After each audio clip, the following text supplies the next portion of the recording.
Hello Aries, welcome po sa inyong reading. This is for your August 4 to 6 reading.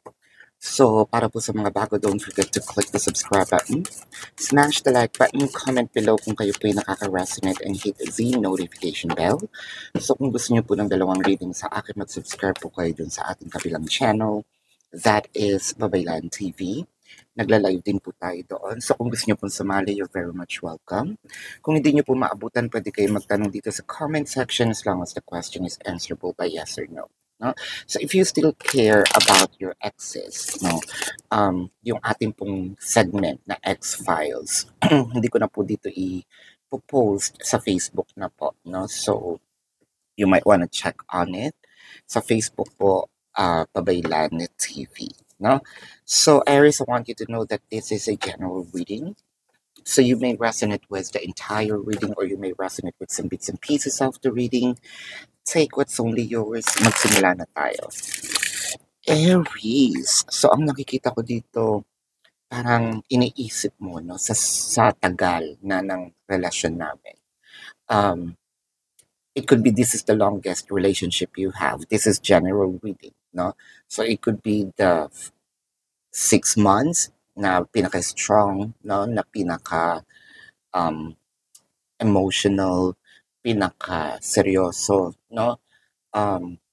It could be years, though. It could be centuries. Centuries talaga.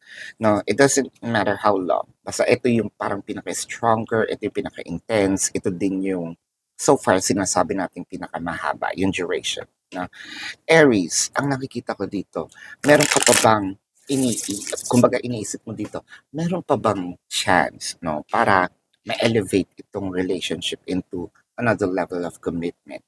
There might be some of you that's having some troubles as of the moment, challenges. Yung iba iniisip siguro, kailan ba magiging maayos itong relationship namin? Sa haba-haba nitong relasyon namin, sa haba din ng aking pasensya, no?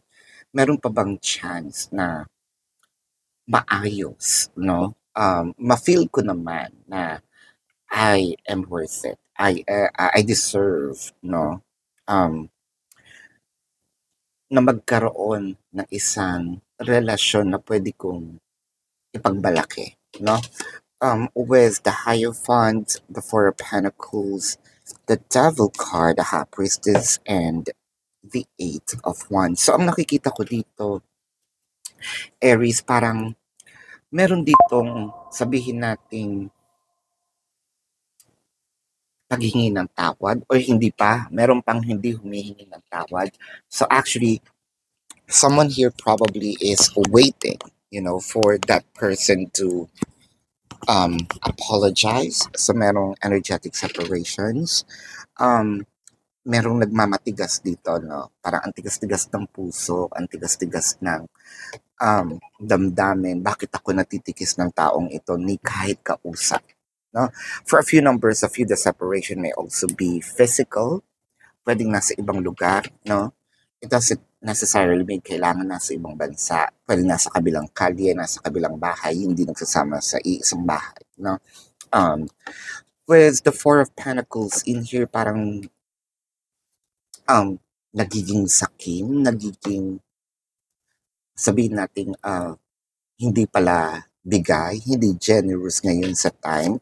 I feel like there is a control.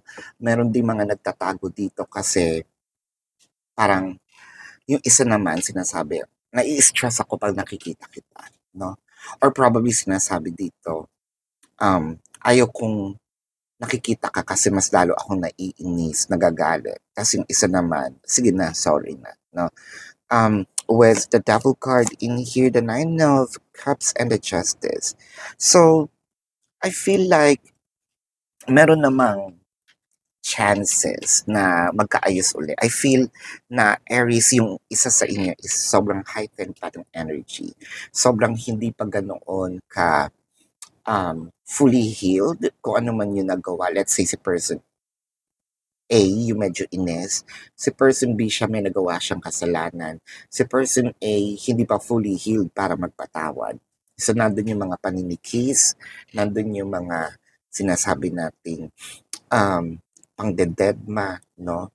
um, intentional itong sabihin natin pagbabaliwala.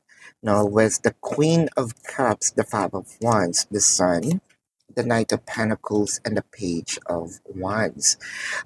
Although si person A, Ines, no, hindi ko sinasabing na nagpapahabol, no, or nagpapabebe. Inis pa siya. Pero, gusto ko yung ginagawang effort, no? Gusto ko yung ginagawang paghingi ng sorry, gusto ko yung mga actions, gusto ko din yung um, sabihin natin mga offers, no? Um, kasi pag sinabi mo nagpapabebe, may arte, no? Gusto na talaga pero may arte. Yung si person A, galit pa ako. Huwag mo muna akong kulitin. Itong separations natin, pwede ko masabi na ano lang ito, pause. Hindi talaga siya, I'm really cutting you off of my life. Pwede naka-pause tayo. Let me heal, di ba? So may ines, gusto ko makipagbate, yes. Hindi pa sa ngayon kasi naiinis ako, naaasar ako, no? Hindi, parang sinasabi dito ni person and you cross the boundary, no? So, parang tinitikis kita for you to understand na I was hurt, no? For you to understand na hindi okay yung mga ginawa mo. You crossed the line, no? I feel like I was disrespected with the justice card in here kasi parang unfair yung nangyari. Kaya ka nga nainis. What you wanted here is to justice. Hindi ito pagganti, no? I just want you, parang sabihin natin siyang, yung nanay, dinidisiplina yung anak, yung ganon, no? Or yung parent, dinidisiplina yung anak, di ba? Mahal kita, no? Kung magulang ka, mahal kita. Anak kita eh, di ba? Pero hindi tama yung ginawa mo. So masakit man sa akin, no? But you need to learn something. Ganon. So you catch the drift. With the Five of Wands, the Nine of Pentacles, and the Seven of Cups. So it felt like, although gusto ko yung mga efforts, gusto ko yung ginagawa mo, I feel like there's still something that is missing, no? Pwedeng ang missing dito, the sincerity. Pwedeng ang missing dito is, hindi ko nakikita yung sinasabi kong sure ka sa ginagawa mo kasi hihingi ka ng sorry tapos magpa-promise ka tapos merong mga kumbaga instead of helping nagpa-pile up kasi hindi mo natutupad, no?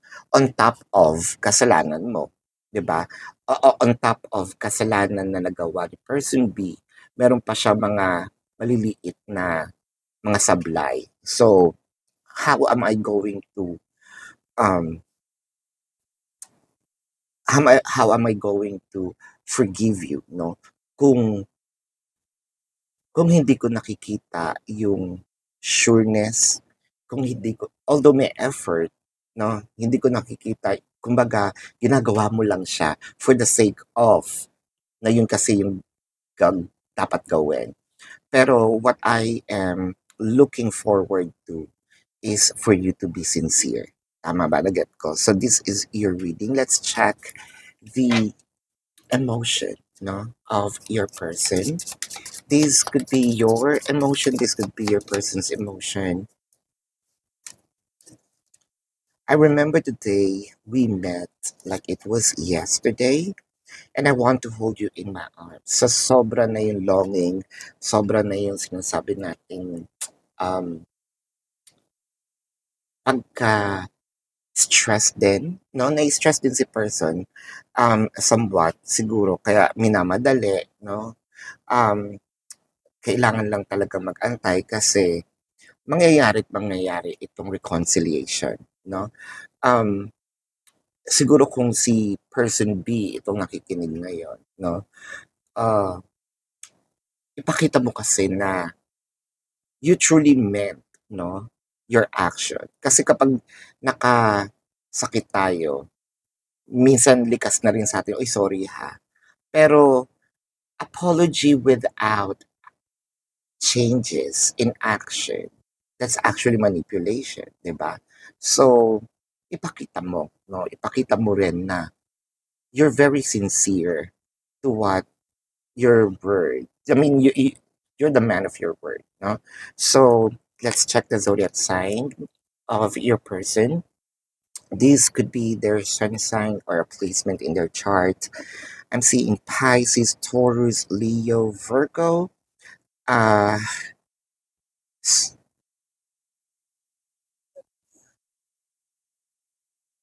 Pisces, Taurus, Leo, Virgo, Scorpio. There you go.